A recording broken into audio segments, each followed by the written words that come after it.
नसरीन, वो जो मैंने तुम्हें काम दिया था वो कर लिया?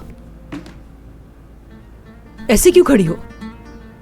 अम्मी, उस औरत ने मुझ पर चोरी का इल्जाम लगाया और वो भी सबके सामने।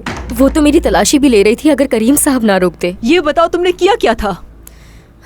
उनकी रूम का दरवाजा खुला था तो मैं बस अंदर चली गई। अम्मी, तुम्हें जरूरत क्या थी उनके कमरे में जाने की?